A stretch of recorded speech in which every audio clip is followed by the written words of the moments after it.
muslimcentral.com/donate.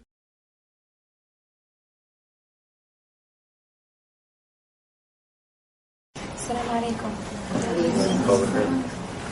أعوذ بالله من الشيطان الرجيم. بسم الله الرحمن الرحيم. والصلاة والسلام على رسول الله وعلى آله وصحبه أجمعين. رب اشرح لي صدري ويسر لي أمري واحلل عقدة من لساني يفقهوا قولي. I want to begin by, alhamdulillah, I have a little more of my voice right now than I did earlier today. So alhamdulillah, that's all praises to God for that, because this morning at the airport I was like trying to order coffee and the dude was like, what? So anyways, alhamdulillah, it's a little bit better now. Hopefully you can hear me.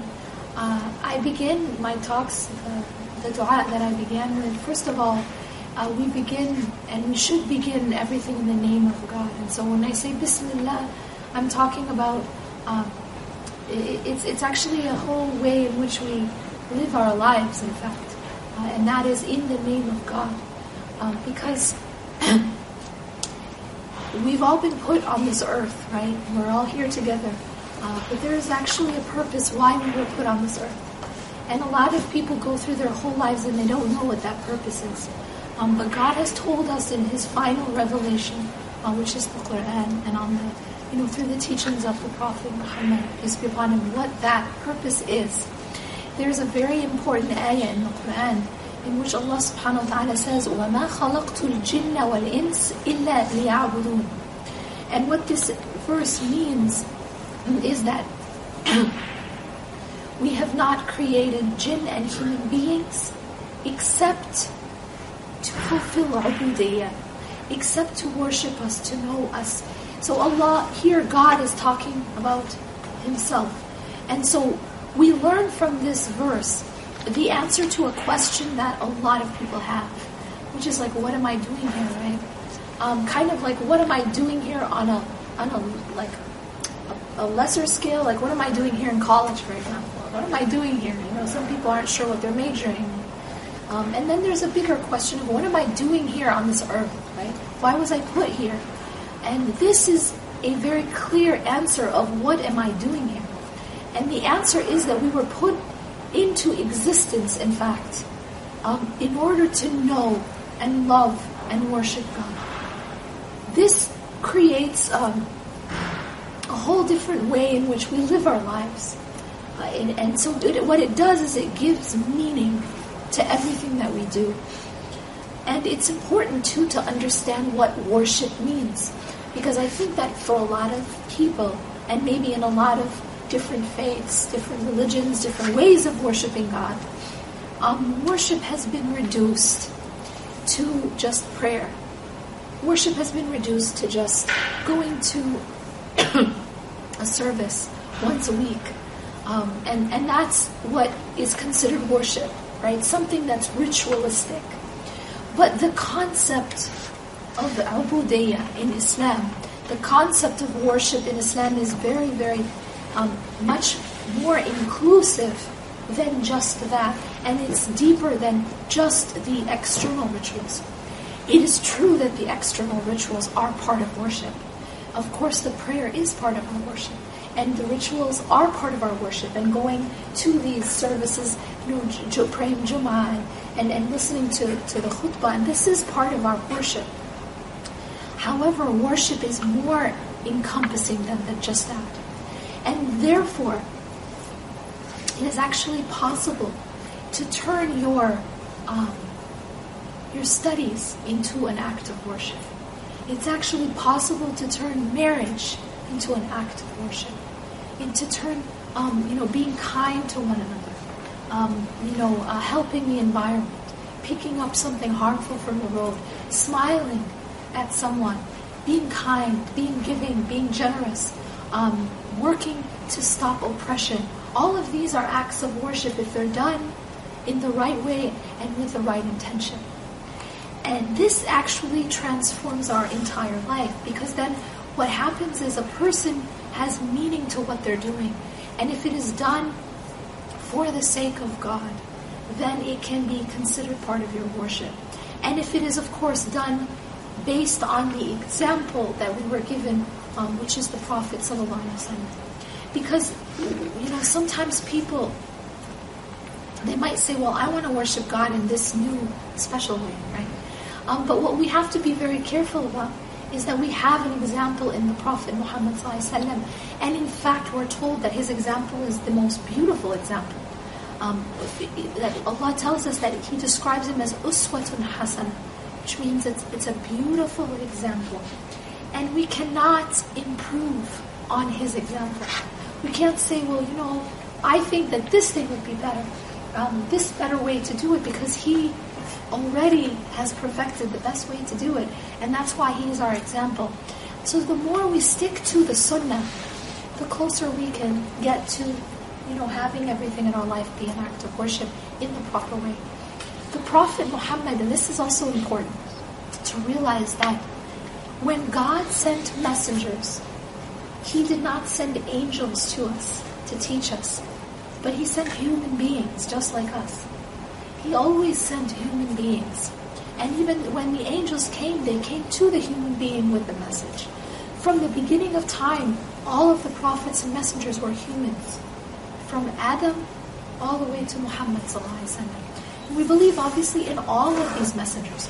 We believe in Jesus as a messenger. We believe in Abraham as a messenger. We believe in Moses and all of these messengers. And in fact, we actually believe that they all came with the same message. A lot of times people misunderstand and think Islam is a new religion. Islam is not a new religion. Islam is the oldest religion. Because Islam, the word Islam, just means submission. Submission to what? And this is where we have to ask the question, submission to what? Because every single human being submits to something. Everyone is in a state of submission to something. But everyone submits to different things. So it's kind of like we take different objects of worship. So some people, they submit themselves to money, or they worship money. This is a person who money is the most important thing to them. It is what they revolve their life and existence around. It's all about money. This is a type of worship. And so that person also has an object of worship, but it just isn't God. It's money. And other people take their own selves as objects of worship. Other people take and submit to their own desires. And that's also a form of submission. But again, it's not submission to God. It's submission to my desires. Such a person is someone who, whatever they feel like doing, they do. Regardless of whether it is moral or immoral. Regardless of whether it hurts others or it doesn't. I feel like it, so I do it. Whatever makes me happy. Right? Whatever feels good to me, that's what I do. And so this is also a type of worship, but it's a worship of one's own desires. And this is where morality doesn't play a part, right? I feel like it, so I do it. It feels good, so I do it. This is actually turns a human being into resembling the animals, because an animal has urges, just like we do, right? An animal has the urge, has the desire to eat. The animal has the desire to drink. The animal has a desire to reproduce, right? So these are desires that animals have. However, the difference, and the crucial difference between a human being and an animal, is that a human being can stop and think, wait, is this moral? Wait, is this right? Is this the right thing to do? Just because I feel an urge, do I just obey it? Or do I stop and ask? And when we give up that part of the equation of stopping and asking and control and self-control and personal choice, right? Because God gave us free choice. And if we don't use that to make moral decisions, then we're really no different than animals. Because an animal, again, before an animal reproduces, the animal doesn't ask, wait, are we married? Right? Well, let's go, sign the contract first. Animal doesn't do that. Because there's no concept of it. It's right. It's like I'm attracted to this other, person or animal, the opposite gender. So, we hear and we obey our desires. That's the way an animal lives. And this is why when a human being begins to live in the same way, then they're not distinguishing themselves from animals. We have been given an extra privilege above animals, and it's called free choice. It's the ability to reason and to think, is this right or wrong? We don't just feel a desire and obey it. And when you do, then you become a person who is, it's an obedience and a submission to one's desires. God describes these people in the Quran, in Surah Al-Jathiyah, and He says, do you see the one, what's translated as, do you see the one who takes his own desires as his ilah, as his God, as his object of worship? How do you worship your own desires? Is that you obey your desires no matter what. And so Islam, again, what is Islam? Islam is to submit, but not to any of these other things. It's not to submit to money. It's not to submit to society's standards of right and wrong, which change every day. It's not to submit to what's in fashion. It's not to submit to my own desires, but it's to submit to God and God alone. That's what Islam means. And that's why Prophet Adam was a Muslim. And Prophet Jesus was a Muslim. And Prophet Abraham was a Muslim. Because a Muslim means one who submits themselves to God and God alone. And that's why you see that the message given to all prophets was the same message. And that is the message of Tawheed. The message of pure monotheism. Monotheism, now, again, monotheism is a term that we often don't understand. Because sometimes we limit monotheism to mean, yeah, we believe in one creator, which is part of monotheism. But some people believe in one creator. In fact, the people of Quraysh at the time of the Prophet ﷺ believed in a creator. They believed in Allah.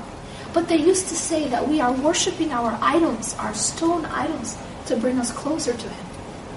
So it's not that they didn't believe in a God. They believed in a God.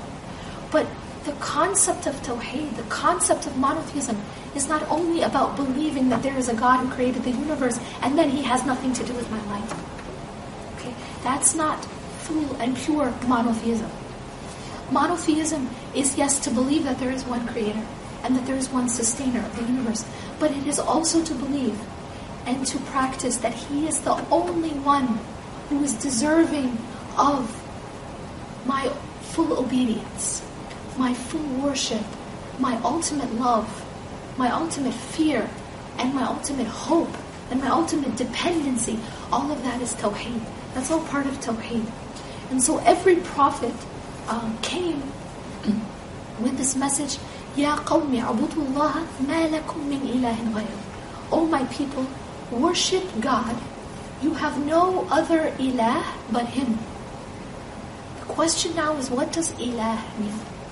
You know, when you become a Muslim, you say one statement and you become a Muslim. As a Muslim, we say this statement many times a day. And it is what? أشهد أن لا إله إلا الله وأشهد أن محمد رسول الله. This statement alone will make a person go from being a disbeliever to being a believer, to being a Muslim. So this is a really important statement. The question is, what does it mean? We'll translate it. And when I say this isn't like, a lot of times we think, well, we already know what that means, right? I can translate it. It means, it means there's no God but Allah. First of all, it's not a good translation. Second of all, we don't really know what it means. La ilaha illallah means that there is no ilah. Now we're back to that word. There is no ilah except for God. Alright, I guess I can understand that. But what is an ilah? What is an ilah? This is really the central question that we have to ask in our lives. What is an ilah? Now, ilah, the word ilah, when you look at the root of this word, it has many meanings, but ultimately it means the thing that you adore and worship and obey. In other words, it is that thing that you put at the center of your existence, at the center of your life. And ilah is the first thing that comes to your mind when you wake up in the morning. And ilah is the last thing on your mind before you sleep. And ilah is that in your life which has so much power over you that you would do anything for it. And ilah is the thing that occupies your mind and heart most. And ilah is what you obey above all other things. So in ilah, again, now we have to bring it back to understanding it is not just what you pray to. That's why I argue to you that every person has an ilah. Everybody does. Everyone has something that's most important to them, right? Yes or no? Whether or not you believe in God, you have something that's most important to you. You have something that you live your life for. You have something that you love most. You have something that you fear most. You have something that you would sacrifice anything for. You have something. And like I said, for some people that is their own selves, their own ego, their own desires. For some people it is money. They are a slave to the dollar. That's the reason why you see people that when the stock market crashes, they take a pistol to the head. It's because they lost their ilah, in a sense. Makes sense? There's no more reason to live because I lost all my money. Because that was the center, that was everything to me. But because they took something other than God and put it in a place that only God should be, so when it's gone, they break. This is complete breaking. This is devastation. This is why Romeo and Juliet didn't want to live anymore when they thought that the other one was dead. Because their center, you know what I mean? Their reason for existence, their purpose was this other person. And when this other person was no longer in the picture, you no longer have a reason to exist. And therefore, they committed suicide. So I mean, suicide is an extreme example. Of course, you know, when someone commits suicide because they lost a lot of money, or they commit suicide because somebody broke up with them, that these are extreme examples of what I'm talking about. Because what happened here, there's actually one example I read about that happened in India, and I guess this seems to happen, sometimes. There was a woman, and she was unable to have a child. Unable to have a child for her. I think she tried for so long, maybe like 19 years or something. And she was unable to have a child, and finally she burned herself alive. And the reason that they said the reason that she burned herself alive is because she could not have a child. I want to reflect on that for a moment. Because not being able to have a child is a very sad situation. It is a very hard test. But if a person believes that there is no reason for them to exist outside of being able to have a child, then there's a problem. And that is because the person's, their reason, their center was being a mother. And that should never be our reason of existence. Although motherhood is a very noble role. But when you make motherhood your reason for existence, then what happens when you lose your child? Or what happens if you can't have a child? Or what happens when your child grows up and gets married? This is the whole not able to let go, right, that we have. Why do we have a problem sometimes with the mother-in-law syndrome? Or whatever you want to call it, phenomenon. The mother-in-law phenomenon is a woman who gave her whole life in some way, or sacrificed her whole life for her child, right? And in a sense, lived for that child her whole life, right? In a sense, the child was at the center. Her child was at the center. Her role as a mother was her most important role. So when the child grows up and gets married, she's not about to let go of her center, so she just can't let go. This is what a false attachment is. Because there, and of course, let's clarify here. All mothers love their children. But I'm not talking about love. I'm talking about a sense of almost worship. I'm talking about taking something other than God and putting it in the place where only God should be, at the center, at the reason of my existence. Right? If I live only to be a mother, then I've lost the balance. If I live only to be a wife, or I live only to be a doctor, or I live only to be a millionaire, then I've lost balance. The proper balance is this, that our center is God, and that is why every prophet came to teach this to their people. This simple message, Ya qawmi, i'budu Allah, ma lakum min ilahin ghayru. Oh my people, worship God. You have no other ilah but Him. Same message, even though the different books and different times, and same message, which is that God is the only thing worthy of being that central in your existence. Okay? That you define your purpose by Him and not by anything else. Not by the way you look, not by how much money you have, not by your career, not by your family, not by your ethnicity, not by anything else. But those are all things which are come and go. Those are all things that come and go. Because we know that everything in life is passing away. And this is a reality that even an atheist cannot deny. Right? Even an atheist cannot deny the fact that they are aging with every day that they live, and that they will die. Can anyone deny it?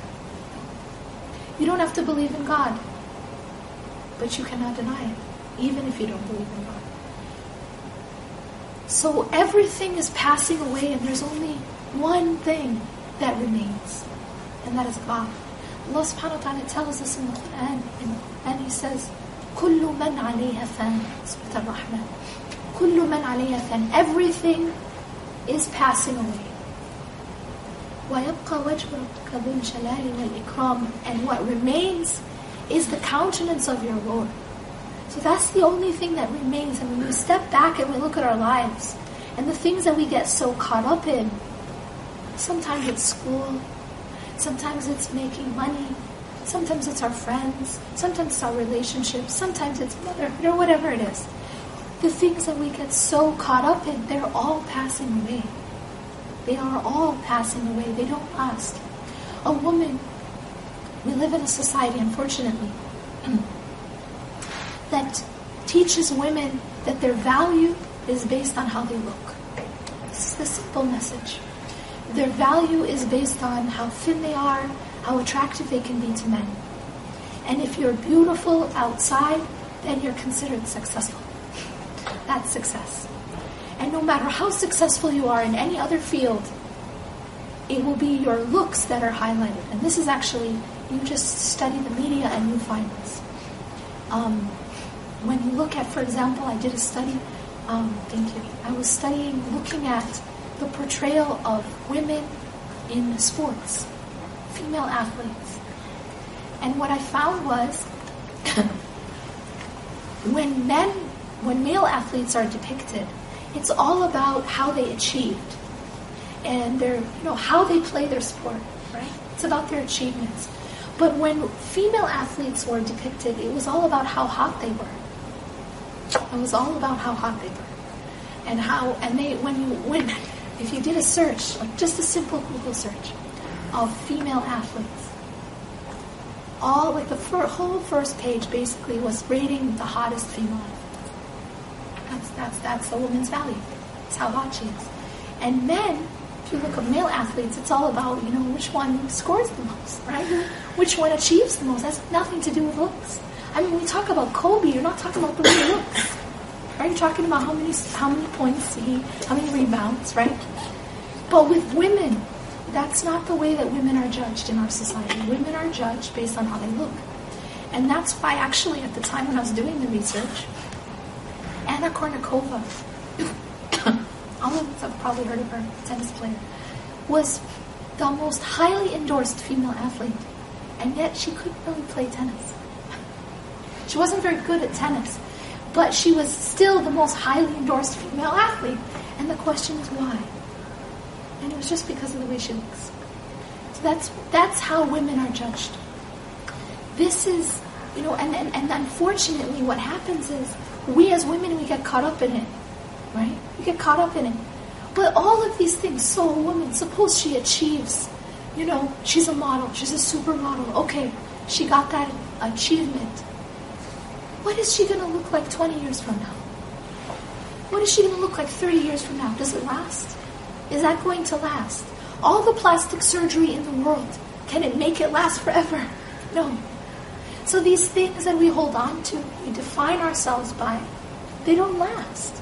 So what is lasting? And that's what we have to, at some point in our life, we have to sit and ask ourselves that question. What does matter? And what is lasting? Right now, when you're in school, you're caught up in your grades and you're caught up in school. Yeah, right? And it's kind of like the end of the world because you got a bad grade. And I remember that when I was in school. And now when I look back, it doesn't matter. Even though I'm not it's not like the hereafter and I'm looking back. It's just a few years later. And it just doesn't matter. But at that time, when I got back that organic chem, the first, oh my God. I was also kind of pre-med myself. And then I changed my field. But I finished all my pre-med requirements. All of them. The only thing I had left was a 2-credit organic lab. I hated lab. So I was like, unless I'm really sure I'm going to go to med school, I'm going to take that lab. But I took all the rest of their requirements. And it was the first time I got that organic test back, and it was the first time I really bombed an exam. I was like, whoa. It was it felt like the end of the world, right? And you know what? It's not. It's just, when you later on you look back and it's it doesn't have any bearing in my life whatsoever. And I'm not telling you to bomb your tests, but I'm just talking about perspective. I'm just talking about perspective. So the idea is that we really have to take time to step away and put things into perspective. What really matters? What am I really doing here? What am I really doing here? Yes, I know we're students, right? But what am I really, really doing here? What's my purpose? And ultimately, you're going to have to ask yourself, who am I trying to please? You're going to have to ask that question. Because there's so many different people that you're going to run into. So many different things that you're going to try to get approval. You're going to try to please. But ultimately, you really have to make a choice of who is it that you really are trying to please. And all these people that you try to please in the meantime, again, it's all passing away, right? They're not always going to be there. And their approval is ultimately when you're playing Monopoly. How many people have played Monopoly before? Okay, most of you at some point in your life have played Monopoly. Monopoly has, right, the point of it is to own as many things as you can, right, and then to make as much money, right? And the winner is the one who has the most Monopoly money. So while you're playing Monopoly, and suppose you're winning, and you have the most money. It feels good, right, for a second, right? But let me ask you this. What can you buy with Monopoly money? Can you take your Monopoly money and go buy a house? Can you take your Monopoly money and go buy a car? No. Wouldn't that be funny? Someone should try that. Go to the store and pay with Monopoly money. That would be a good exercise. The point is that the approval of people is just like Monopoly money. It's it kind of makes you feel good for a second, right? Because it's an ego thing. But ultimately it's worthless. Worthless in the sense of ultimately you can't buy anything with it. You can't buy anything with human praise. You can't. You can't buy anything with it in the real world. And the only approval that really matters is the approval of God. And that's the only currency that has any actual value. But we have so many illusions around us. It's just like playing Monopoly game. Life's like a big Monopoly game. Really. So we run after these things, right? But they can't buy us anything. So perspective is extremely important. Now, does this mean that we leave our lives? That we don't go to school, and we don't get married, and we don't, our neighbors and friends and, colleagues and stuff? And the answer is no. That the Prophet Muhammad ﷺ, peace be upon him, taught us the proper balance. That the proper balance to have in life is that we are involved in dunya. We can't avoid that. Like, it is not the sunnah, it is not the example of the Prophet, peace be upon him, to pull away completely, not get married, not have a job, but just be in the masjid all day. That is not the sunnah of the Prophet, peace be upon him. And in fact, one time he heard about, or there were 3 people who came to him, 2 or 3, and they said to him, one of them said to him, they asked about his worship, okay? And then one of them decided, I'm going to pray all night. Like not sleep and pray all night. Another one said, I'm going to not get married at all. It's just as a way of being closer to God. His choice, he said, I'm going to not get married at all.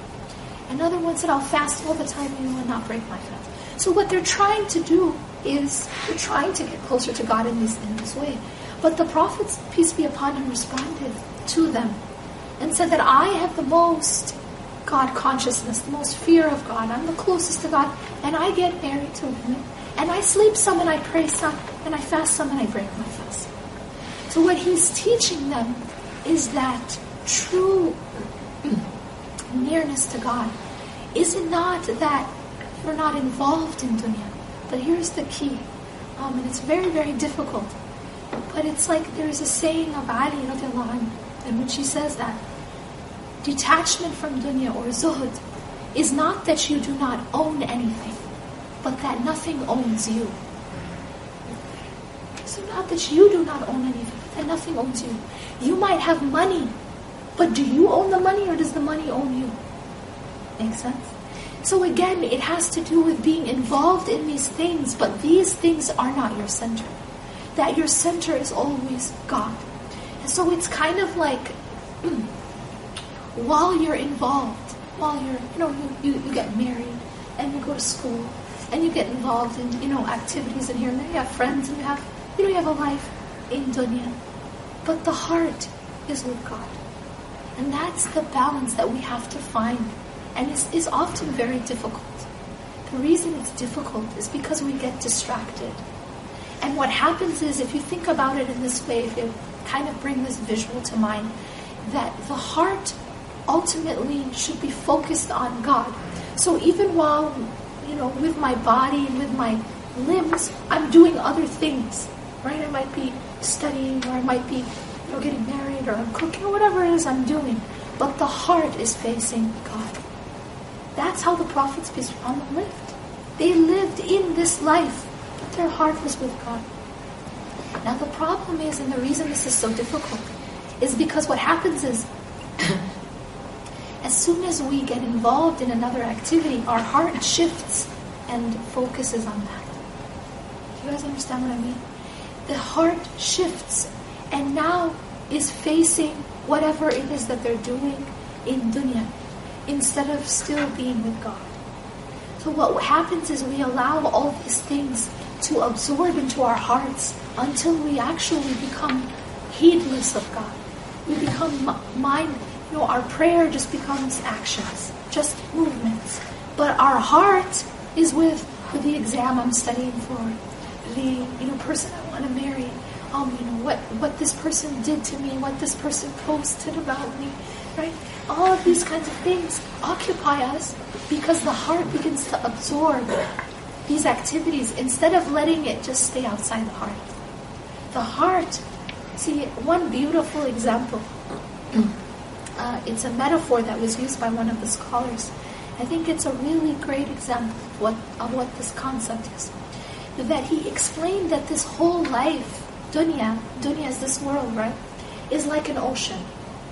And that the hearts are like boats on the ocean. Now when you think about a boat on the ocean, well, yes, it has to be there and it has to cross the ocean to get to its destination, right? But what happens if the boat allows the ocean to enter? What happens if there's a hole in the boat and the ocean enters into the boat? Well, let's think about the Titanic. Titanic was like massive, right? The unsinkable ship. It's like, this is the unsinkable ship. What happened? What happened is, the theory is that it just got a few holes in it. It hit a glacier and got a few holes in it. And because of those holes, the water entered. The ocean entered the boat. And as a result, this massive ship, massive, split in half and destroyed and sunk. And that's what happens to the heart. That the heart in this life, the moment it allows dunya to enter, again, it's in dunya. We're not talking about leaving dunya.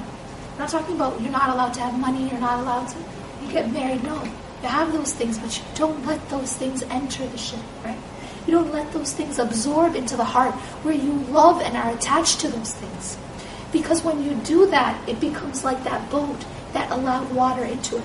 And when the heart allows dunya to enter, that's when the heart breaks. And that's when the heart becomes owned by dunya. You know, the boat is in charge, right? The boat, it can steer itself so long as it does not allow the ocean to enter. But when a boat allows the ocean to enter, now who's in charge? The ocean, right? The boat doesn't have control anymore. The ocean has control. And this is what the idea is. That when you allow money to enter your heart, money controls you. You do not control your money. When you allow status to enter your heart, then status controls you. You do not control it. When you allow what other people think and your image to enter your heart, then that controls you. You don't control it anymore. And so this dunya was never intended to enter our hearts. Allah put us in this life to go through this life, but not to become part of it and to allow it to enter us. It's like being in this life, but not of this life. Because our true home and our first home was what? Paradise. That's where we began. And that's, inshallah, where we're returning. This stop that we have called dunya, called, this life is just a stop. It's just a stop. And the Prophet, peace be upon him, when he described this, he said, they were offering him like something comfortable to lay on. And he said, in this hadith, he said, Mali walid dunya. What do I have to do with this life? I'm like a traveler. Stops in the shade of a tree for a while, and then continues on his path, on his journey. This life is just that shade of a tree. Right? We're just traveling through this life. And no matter how long you live, even if you live 100 years, when you compare 100 years to eternity, any math majors? When you compare even a giant number to infinity, it looks like zero, doesn't it? It tends towards zero. The point here is that even if you lived 100 years, which most of us won't, we don't know how long, but even if you lived 100, that in comparison to all of eternity, which we know is the hereafter, this life is just a blink of the eye. And compared to forever, right? It is just like the shade of that tree as you're traveling. And so we have to really have the mindset of a traveler. And I think it's like, subhanAllah, the Prophet speaks the truth, right? He said, be in this life like a traveler. This was his advice to us. If you want to know how do you maintain spirituality in college? How do you maintain at another level? How do you maintain spirituality throughout dunya? The answer is in this hadith. Be in this life like a traveler. Right now, I'm not from Vermont. I'm traveling. In fact, I'm not from Cincinnati. I was traveling there too. And so right now, I'm staying at a hotel, right? Now, there is a certain mindset to a traveler, right? Now, I went and I entered the hotel room. Now, suppose I went in there and I didn't like the decorations on the wall. I still didn't like them.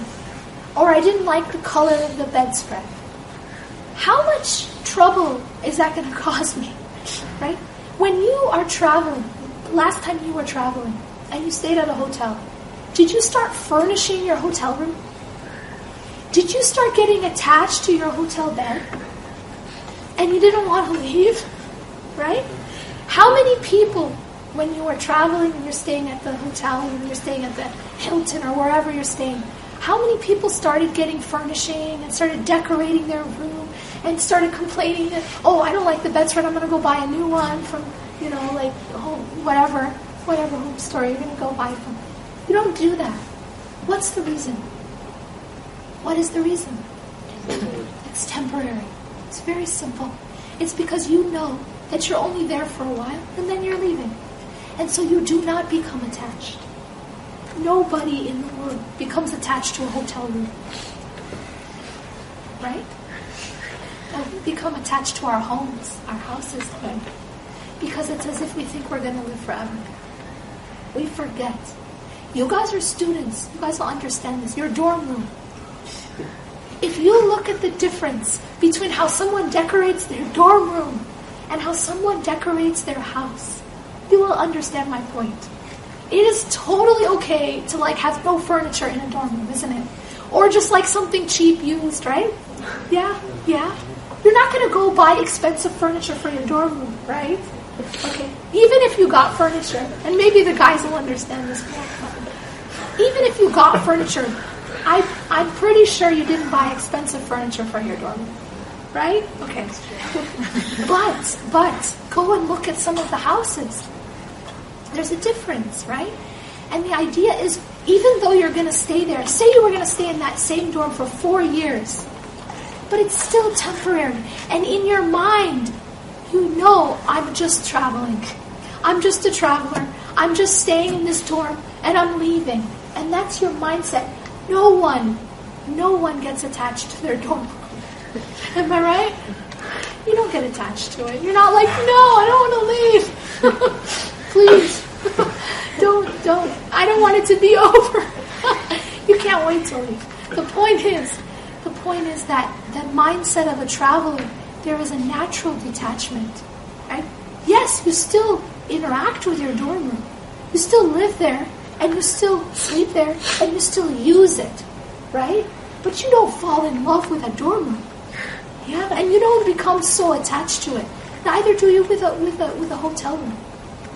So the idea here is this whole life should be like that dorm room. And that's what the Prophet, peace be upon him, is teaching us. Be in this life, this whole life, like a traveler. So that you're not so caught up because you know you're leaving. That's how he was.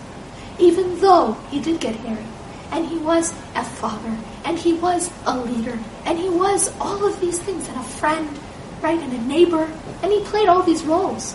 But he knew that he was just there, like a traveler who stops in the shade of a tree for a while and returns.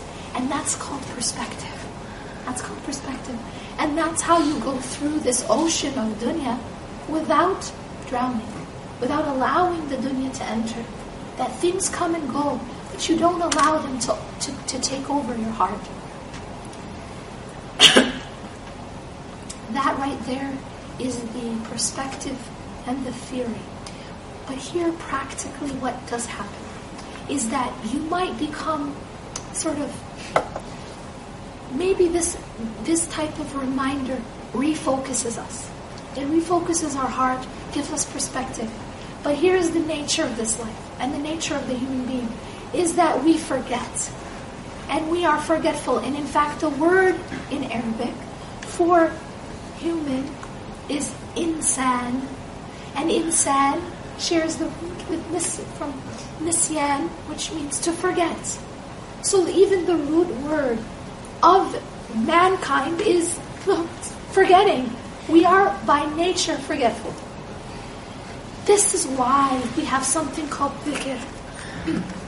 There's something called remembrance and reminders.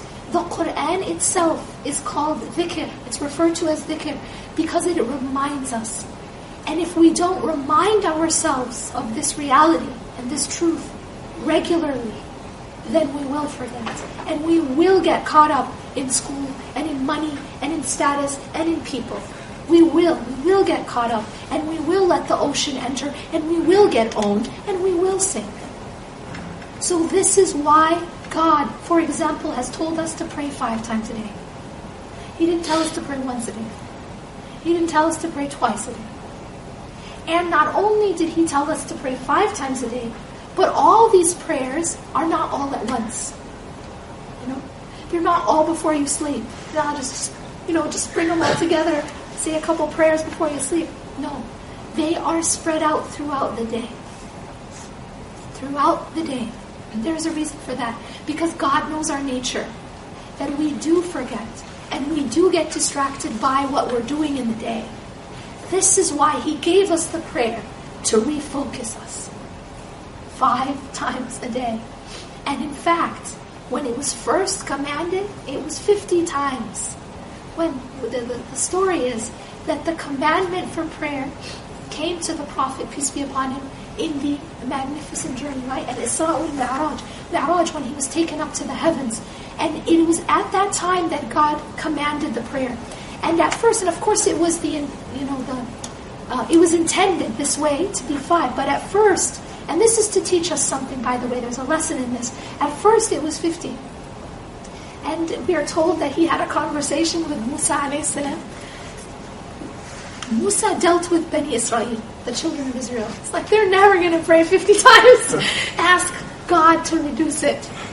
So he went and he asked God to reduce it, and it was kind of reduce. Finally, he said 5, and Musa alayhi salam still said they're not going to do it. He was right. But the Prophet ﷺ couldn't ask him to reduce more than that, and so he didn't want to ask more than that. This is how it was intended. So what do we learn from that? First of all, let's look deeper. Imagine for a moment if you actually prayed 50 times a day. Would you really have time to do anything else? It's kind of like that would be all you do. And I think that there's a very deep lesson in that, to show us that that's actually why we were created. Is worship. That's ultimately our purpose.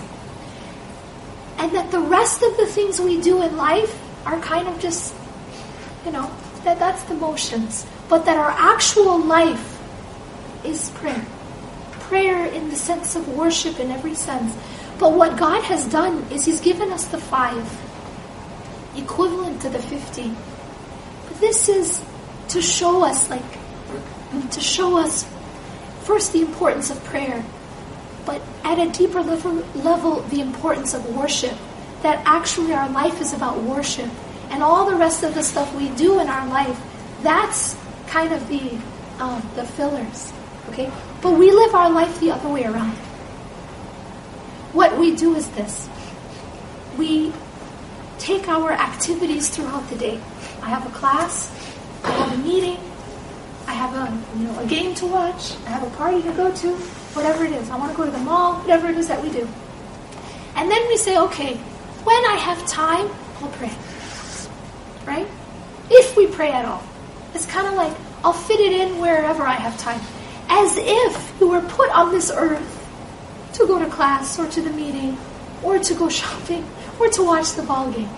And that's your purpose. And the prayer, that's when I have time. So you see, what we've done is we've completely left our purpose. Yeah? And instead, we've given up our purpose for the sake of a ball game, a trip to the mall, whatever it is that we occupy our lives with. We've lost focus. And it's interesting because you think about how should we actually structure our day. If you want to know how we should actually structure our day, think about what happens in Ramadan. Okay? Would anyone schedule anything at Maghrib time? No. It's like, I'll do stuff before Maghrib or after Maghrib, but not during Maghrib, because Maghrib time is when I get to eat. Right? And so, it's like Maghrib becomes a pillar in our day. Right? But that's just because we're going to eat. Fajr becomes another pillar, because that's when I have to stop eating. Right? But the rest of the year, we don't even know when Maghrib is. You notice that the only time this is the only time we know Maghrib to the minute, right? It's like there's 30 days. There's 30 days when it's like there are 30 days when you could ask anyone in the world who's Muslim, when's Maghrib? And they'll tell you to the minute. No, it's not 8:30, it's 8:31. Or I'm sorry, it's not 8:33, it's 8:32. Right? But then the rest of the months of the year, you ask them when's Maghrib, I think it's somewhere around 8 or 9 or 7. Right? What's the point? Like, what's our issue? Our issue is that Maghrib, that prayer becomes a foundation when it has to do with food. Right? Missing Fajr prayer. Let's look at that. Missing Fajr is like, for some people, it's just normal. And it's no big deal. But if you miss Fajr in Ramadan, what does that mean? It means you miss Sahur. And is that a big deal? Yeah. You guys understand my point? So we were really upset about missing Fajr. Really. It's like, oh my God, I missed Fajr. No, it's really, oh my God, I missed Sahur, right? So missing Fajr is no big deal 11 months out of the year. But it's the end of the world. I mean, really, people get really upset. If it happens for 1 month, it's a big deal. The point I'm trying to make here is that we have our priorities completely upside down. That our day is supposed to be structured around the prayer, and then we fit in the rest of our lives in between. That prayer is the pillars, and then everything else fits in between the pillars. And subhanAllah, have any of you guys visited Mecca? Anyone gone for Umrah? A few people.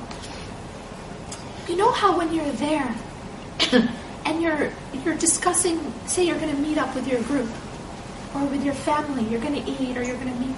How do you talk about when you're going to meet? After the prayer, before Maghrib, after Maghrib, before Asr. You notice that when you're there, because you have the proper focus, the day is designed around the prayer. You don't talk about time. Talk about Dhuhr.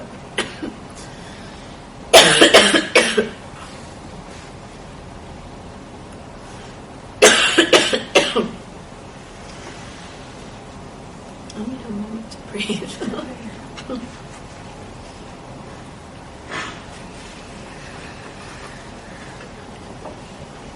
The same thing happened yesterday, subhanAllah.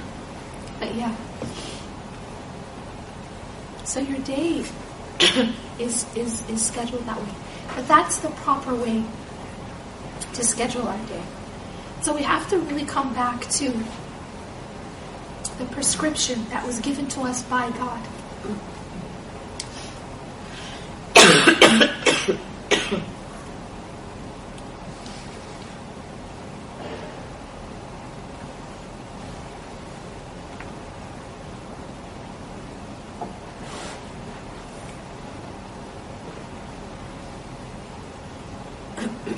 Your voice is something to take for granted.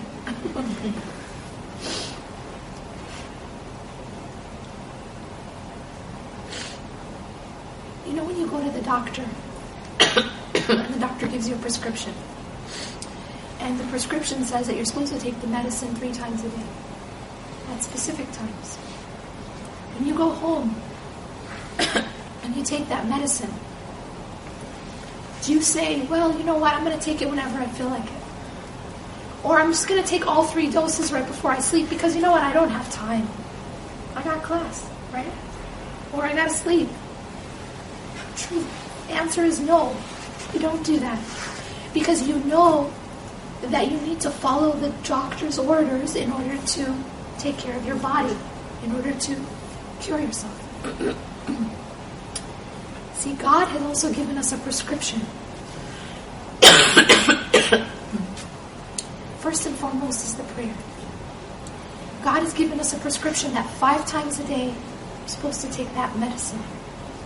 And if you don't do it right, meaning that you mess with the timing, or you don't take as many as you're supposed to, it's just like that prescription that you're not taking properly. It doesn't work. We have to know that. See, why do we listen to the prescription of a doctor? What's the reason? Well, because we know the doctor knows best, right? The doctor knows best of how to take care of us. So we trust the doctor. We trust his knowledge. He knows what he's talking about. Isn't it funny that we trust the human doctor, but we don't trust the Creator? I mean, do you think that the Creator told you to pray 5 times a day and He doesn't know what He's talking about? Do you think that He made you and doesn't know how to take care of you? You get it? We trust human beings. If we have a Toyota, we trust the Toyota manual tells us how to take care of the Toyota. We're not going to go see a Nissan manual. Because you know the one who made the car knows how to take care of the car. But yet we don't seem to think that the one who made us knows how to take care of us. And we don't follow the rules, do we? But when you don't follow the manual, who do you hurt? When the doctor tells you, don't drink poison, it's not good for you. It's not going to be a good idea. Don't drink poison. It's going to kill you. And you decide that you're a big rebel. Okay? So you're going to go home and you're going to say, I'll show that doctor.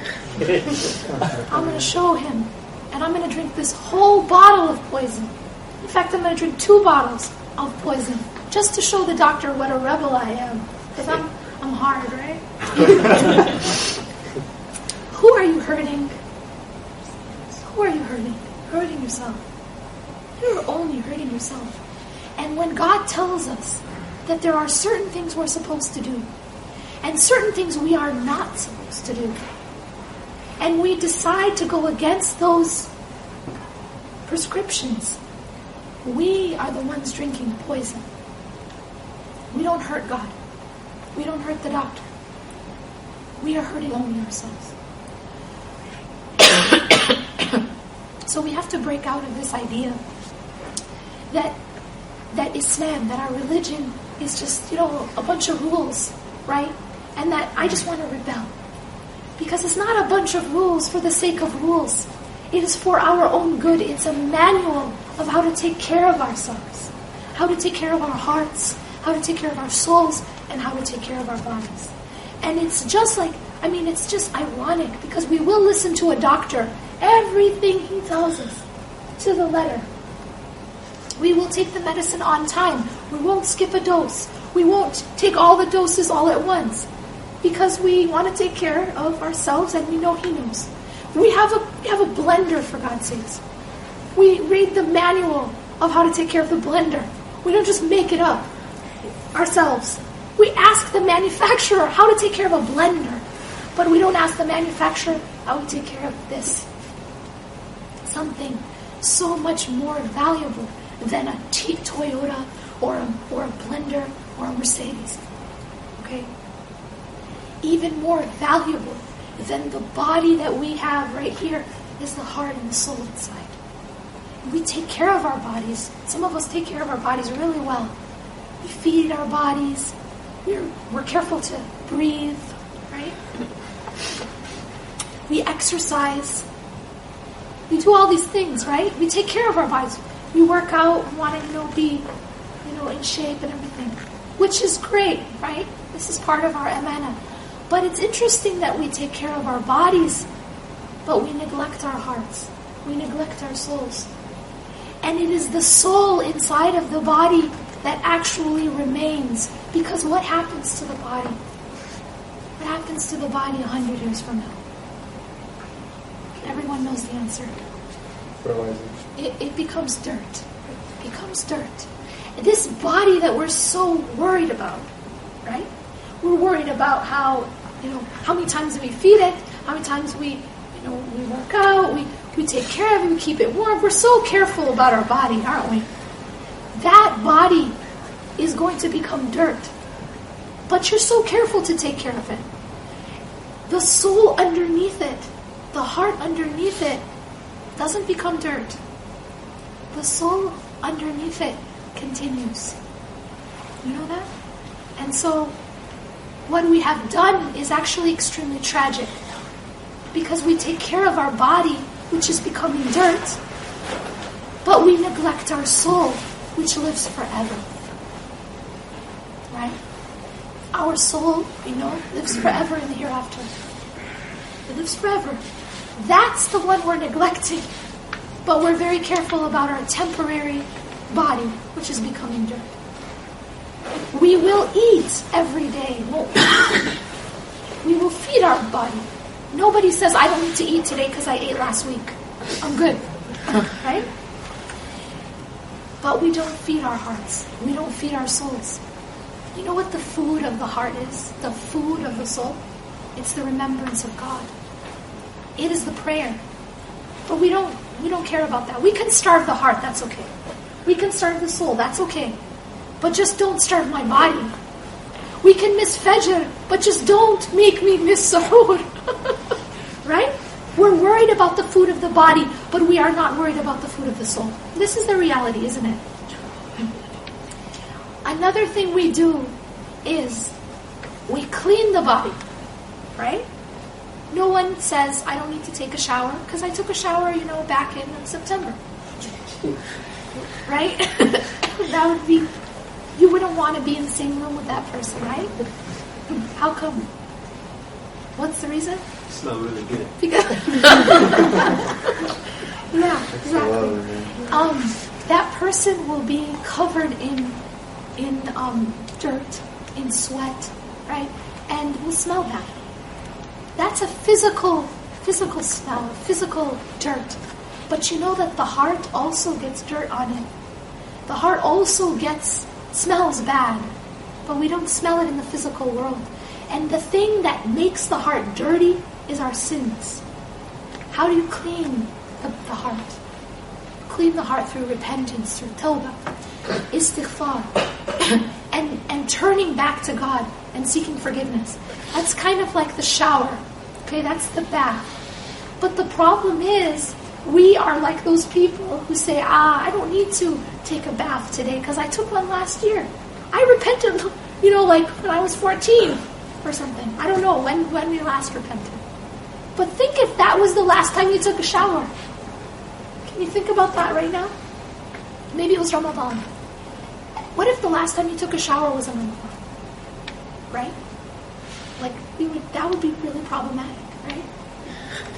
But many of us, the last time we've taken a bath for our hearts is a long time ago.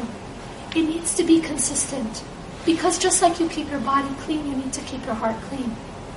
And then finally,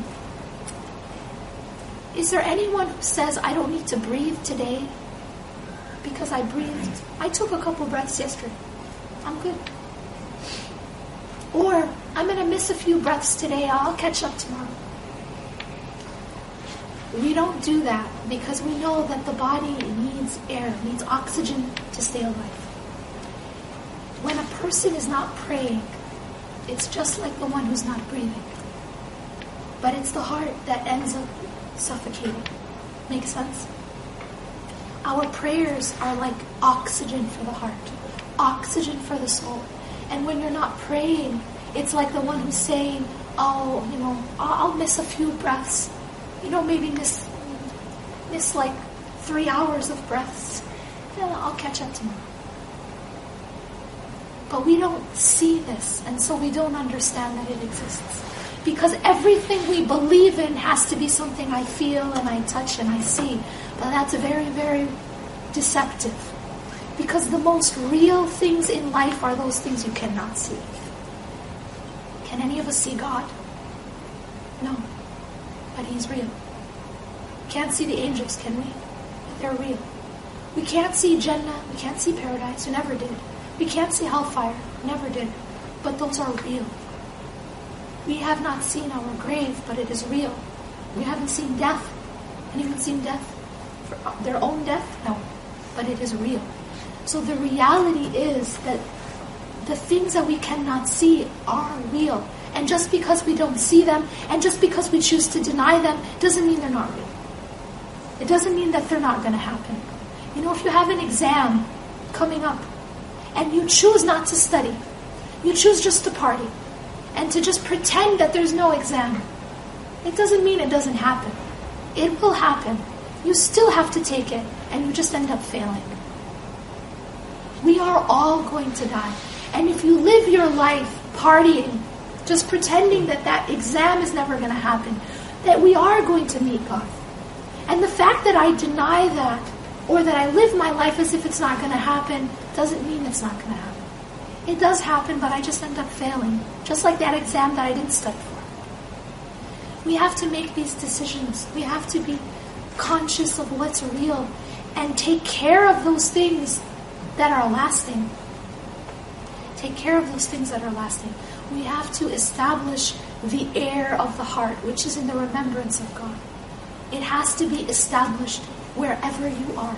Just like, it's not like when you're busy studying, you don't breathe, right? Is there anyone who's like, no, I'm too busy to breathe right now, right? It doesn't happen. And we can never say that we're too busy to give our heart oxygen. The remembrance of God is oxygen. Prayer is oxygen. Okay, so we have to be very careful. And the timing of the prayer is crucial. Just like I said about the doctor and the prescription, it's supposed to be at a certain time. God knows what He's doing, believe me. And when He said Fajr is at this time, from this time to this time, and it's an hour and a half or an hour and 15 minutes, it's because it's supposed to be at that time. It doesn't mean that it's whenever I feel like waking up. Okay? God knows what He's doing when He prescribes something for us. And if I choose to ignore it, I do not harm anyone but myself. Remember that when you drink poison, you don't harm the doctor. You harm yourself. Okay? When you don't eat, you're only harming yourself. When you don't breathe, you're only harming yourself. You're not harming the doctor who told you you need to eat, you need to breathe, and you need to not drink poison. Okay? So keeping in mind this, taking care of the heart, feeding it, giving it oxygen, and cleaning it through the repentance. Finally, is the protection of the heart. Okay? We have to protect our hearts. Just like we protect our bodies, we protect our homes. You know, if you have like a lot of valuable jewelry, okay, or a lot of valuable things in your home, where do you put it? Safety. Put it in a safety deposit box, or you put it in a safe box, and then you lock your doors, and then maybe you have a security system, and you have a fence, you have all these different protections, right? Because you don't want someone to come and take those valuables, right? Within our body, there is something very valuable. It is more valuable than all the jewels combined, and it's called the heart. Each of us, our heart is the most valuable thing that we have. It's the heart that determines our eternity. You know, Allah tells us in the Quran, on the tongue of Ibrahim alayhi salam, وَلَا تُخْزِنِي يَوْمَ يُبْعَثُونَ يَوْمَ لَا يَنْفَعُ مَالٌ وَلَا بَنُونَ إِلَّا مَنْ أَتَى اللَّهَ بِقَلْبٍ سَلِيمٍ. Here, Abraham is asking God, do not disgrace me on the day when everyone is brought back. It's talking about the Day of Judgment. The day when neither wealth nor children will help any person. You know, we live in this world of monopoly money, right? Wealth and status and power, they seem to help us. In reality, they don't help anyone. The day when neither wealth nor children will help anyone. إِلَّا مَنْ أَتَى اللَّهَ بِقَلْبٍ سَلِيمٍ. Except for the one who comes to God, returns to God with a heart that is sound, with a heart that is salim, with a heart that is healthy. From this we learn that this is our jewel. This is what we have to take care of. Because this, the health of this, is what's going to determine forever for you and for me. So that's pretty important stuff, right? Well, I said about that exam, right? You know, a year later it doesn't matter. It didn't matter.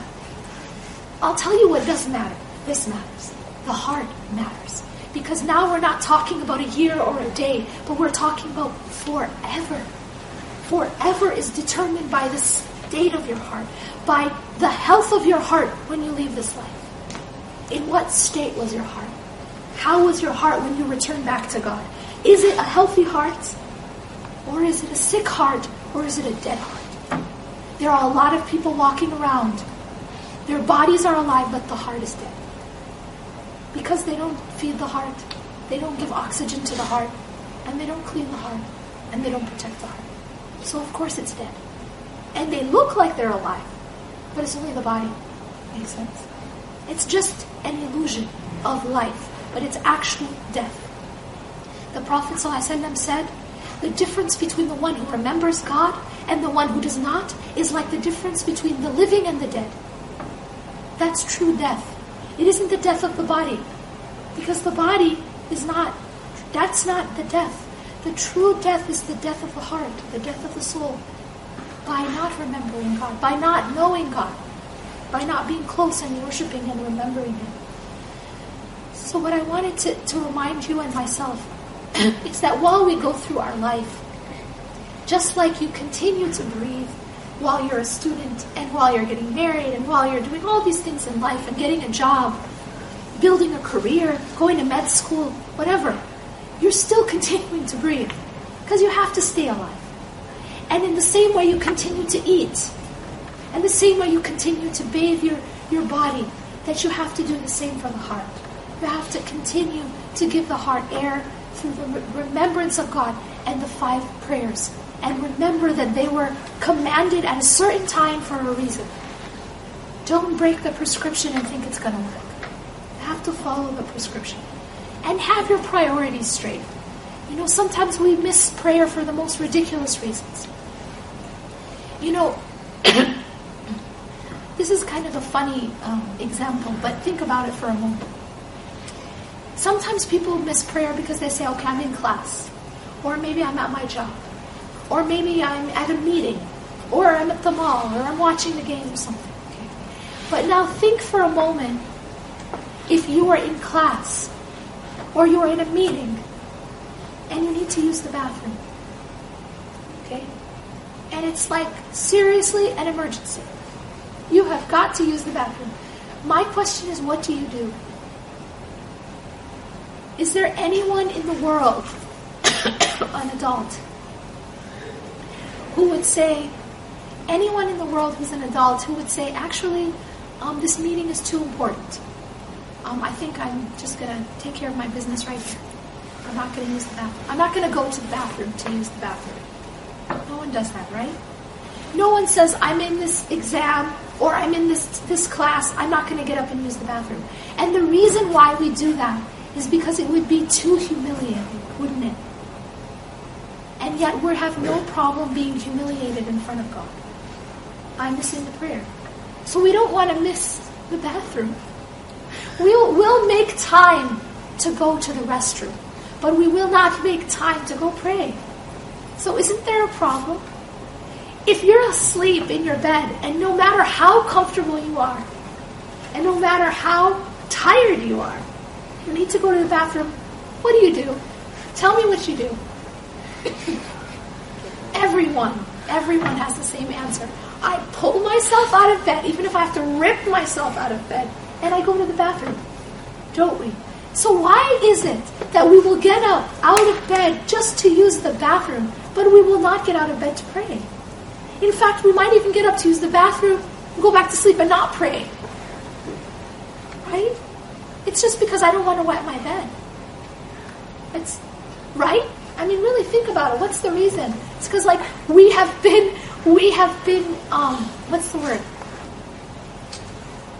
We have principles. And our principles are that it's not okay to use the bathroom anywhere outside of the restroom. That's just a principle. And we've all accepted it. Even though it's not a physical necessity. You guys feel what I'm saying? No one goes around and says, oh, you know what, I don't have time to use the bathroom, so I'll just wear Depends. Right? You guys know what I'm talking about? No one does that. And that's because we make priorities. And yet with prayer, it's just like, oh, I don't have time. I don't have time. But yet you have time to go excuse yourself and use the bathroom. Or I was too tired. But yet you're not too tired to get up and use the bathroom. One other really funny example is If I told you that at the time of Fajr, like say, okay, about 6 a.m. or whatever time, that every day at 6 a.m. there would be a bag full of cash right outside your doorstep. I'm talking like not just a couple dollars, but like $1,000. Say $1,000 full of cash at 6 a.m., but that it will be taken away at 7. Okay, my question is, anyone in this room going to be like, I'd rather sleep? Raise your hand if you'd rather sleep. Raise your hand, honestly. And I know you won't be telling the truth. Nobody would do that, right? Because what's the big deal? Wouldn't you set your alarm? You'd set like 50 alarms. Yeah? You'd be like, call your neighbor, call your friend, please. You can't let me oversleep, right? You can't let me oversleep. It's only going to be out there for an hour. If I oversleep, it's a disaster, right? It's the end of the world. And then how would you feel if you overslept? Right? You'd be kind of upset, right? Kind of really upset. Now imagine it was $1 million. Now being upset is going to be like, right? So at this point, you have everyone on your block calling you to wake you up, right? And you have like every alarm in the house. And we do that for money. We do that. We do that for something finite. But you know what? To wake up and pray Fajr is worth infinitely more than that, any amount of finite money. We don't see the true value of things. Because waking up and praying to God, now we're dealing with God. And it's not a finite. God is not finite. And God's reward is not finite. You know, Jannah is not finite, right? Jannah is not just $1 million. Jannah is like infinity. So what's happened is we just aren't using our brains. That's really what's happened. We're not actually making the right decisions because we don't see things properly. But if you saw it in that way, even if it was $1 million, you would never miss that opportunity. Right? I'm going to tell you something funny. Inshallah, we'll end with that. That's $1 million. We do that, and we do more than that for like $50. And I'm going to prove it to you. Black Friday. Right? No, come on, right? I mean, seriously, how much do you save? Right? These deals that people camp literally outside for. How much do you save? Forget $1,000. You're not saving $1,000. You save like $50 and people stand outside in the cold, in the freezing cold, at tahajjud time. That's their tahajjud. So don't you think that's interesting? So it's not theoretical. This is actually happening. People will lose sleep. People will stand outside at the crack of dawn, and sometimes they will stand outside, literally camp outside, stand in line in the freezing cold just to save a few dollars. But we won't get up and pray. Right? So this is the reality. This is the state of humanity. We don't see things properly. أقول قولي هذا واستغفر الله لي ولكم إنه غفور رحيم. سبحانك اللهم وبحمدك نشهد أن لا إله إلا أنت نستغفرك ونتوب إليك. So I don't know if we have a few minutes for questions. Yeah. Anybody have any questions? Any brave soul want to start us off? Yes. I have a question. When it comes to like, sometimes you have to make a decision that sometimes it's very hard.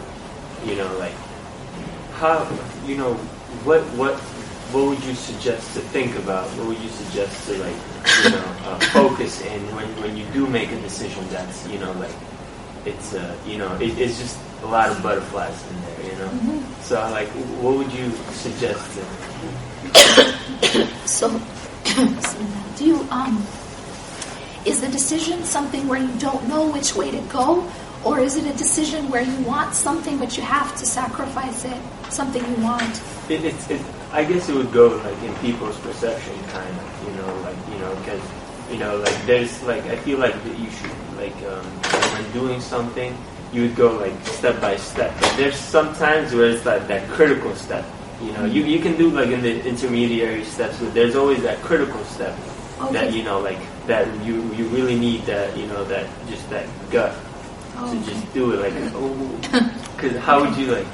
For example, speaking in public. Some people find that, Okay.